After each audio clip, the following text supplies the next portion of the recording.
Bullet ట్రైన్ల తుఫాన్ ఆంధ్రప్రదేశ్ని తాకబోతుంది. మామూలుగా అయితే ఈసారి బడ్జెట్‌లో దక్షిణాదిని కనెక్ట్ చేసేది ముఖ్యమైనటువంటి నగరాలు ప్రధానంగా హైదరాబాద్, ఇటు అమరావతి, అటు చెన్నై, అలానే బెంగుళూరు, మళ్ళీ హైదరాబాద్. ఒక సర్క్యూట్ తరహాలో డెవలప్ చేయాలని బుల్లెట్ ట్రైన్ కేంద్ర ప్రభుత్వం భావించింది. దీనికి సంబంధించి బడ్జెట్ అప్రూవల్స్ కూడా క్లియర్ అయినాయి. ఇప్పుడు ఆంధ్రప్రదేశ్ నుంచి హైదరాబాద్ నుంచి ట్రైన్స్ బయలుదేరతాయి. అందుకనే హైదరాబాద్లో శంషాబాద్ దగ్గర ఒక బుల్లెట్ ట్రైన్ హబ్ డెవలప్ కాబోతుంది. ఆంధ్రప్రదేశ్ పాసేజ్ రీత్యా చూస్తే ఆంధ్రప్రదేశ్కు 3 వైపులా కూడా బుల్లెట్ ట్రైన్లు పరుగులు పెట్టేటువంటి అవకాశం ఉంది. 2 రోజుల క్రితమే తాజాగా కర్ణాటక ప్రభుత్వం బుల్లెట్ ట్రైన్ అలైన్మెంట్కి సంబంధించి ఇచ్చినటువంటి ప్రపోజల్స్ని అప్రూవ్ చేసింది. సో ఫలితంగా చూస్తే హైదరాబాద్ నుంచి బెంగళూరు వెళ్ళేటువంటి బుల్లెట్ ట్రైన్ ఆంధ్రప్రదేశ్ మీదుగానే ఆల్మోస్ట్ 50% ప్రయాణం చేసే అవకాశం ఉంటుంది. అలానే బెంగళూరు నుంచి చెన్నై వెళ్ళేటువంటి మార్గం అయితే దాదాపుగా 30-40% ఏపీ నుంచే వెళ్ళేటువంటి అవకాశం ఉంది.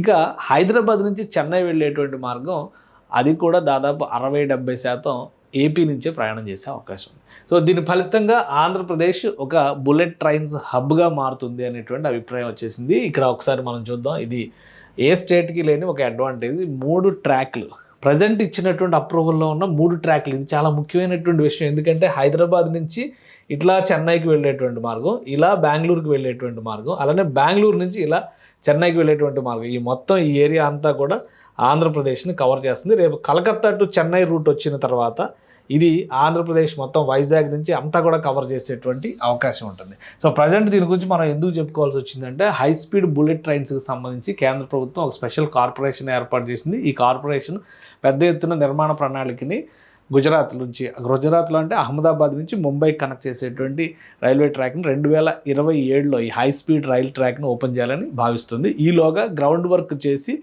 ప్రధానమైనటువంటి నగరాలను కలిపేటువంటి అలైన్మెంట్ని ఫైనల్ చేయాలి. దానికి తగ్గట్టుగా ఫండింగ్ అరేంజ్ చేయాలని కేంద్ర ప్రభుత్వం భావిస్తుంది. అందులో భాగంగానే ఈ మ్యాప్స్ ఒకసారి మనం గమనించి చూస్తే కనుక ఇవి కర్ణాటక ప్రభుత్వం అప్రూవ్ చేసినటువంటి రూట్ మ్యాప్ అనమాట. ఇక్కడ చెన్నై సిటీ ఇక్కడ ఉంటే ఆంధ్రప్రదేశ్లో చిత్తూరు మీదుగా మొత్తం ఈ మార్గం అంతా కూడా చిత్తూరు మీదుగా వెళ్ళేటువంటి మార్గం ఉంటుందన్నమాట ఇక్కడ. సో ఇది చిత్తూరు పట్టణం పక్క నుంచే వెళ్తుందన్నమాట ఈ మార్గం అంతా. ఇది బెంగళూరుని కనెక్ట్ చేసేటువంటి మార్గం అవుతుంది. అలానే బెంగళూరు చెన్నై కారిడార్ చాలా ఇంపార్టెంట్ కారిడార్గా కేంద్ర ప్రభుత్వం కూడా చెబుతుంది. అదే తరహాలో ఇక్కడ మనం ఒకసారి చూస్తే ఆంధ్రప్రదేశ్ వైపు అంటే హైదరాబాద్ నుంచి వచ్చేటువంటి రూట్ అంతా ఇది హైదరాబాద్ ఇక్కడి నుంచి స్టార్ట్ అయితే ఇది మొత్తం ఇటు వచ్చి అమరావతి మీదుగా వెళ్ళేటువంటి మార్గం అవుతుంది. సో మొత్తం మీద బుల్లెట్ ట్రాక్స్ అత్యధికంగా ప్రయాణించే మార్గంగా ఆంధ్రప్రదేశ్ రికార్డులకు ఎక్కబోతుంది. ఇది కోస్టల్ తీరం అనమాట. ఇదంతా కూడా అంటే అక్కడ అమరావతి నుంచి మొదలైతే నెల్లూరు మీదుగా తిరుపతికి దగ్గరగా వెళ్ళేటువంటి చెన్నై కనెక్ట్ అయ్యేటువంటి రూట్ కింద దీన్ని డిజైన్ చేశారు.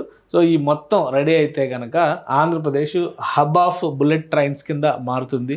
అటు రాయలసీమ, ఇటు ఉత్తరాంధ్ర, దక్షిణాంధ్ర అన్ని ప్రాంతాలకి కూడా బుల్లెట్ ట్రైన్స్ వెళ్ళేటువంటి వెసులుబాటు ఉంటుంది. ప్రధానమైనటువంటి నగరాలన్నీ కూడా బుల్లెట్ ట్రైన్తో కనెక్ట్ అయ్యేటువంటి అవకాశం ఉండేటువంటి మొదటి రాష్ట్రంగా ఆంధ్రప్రదేశ్ ఆవిర్భవిస్తుంది.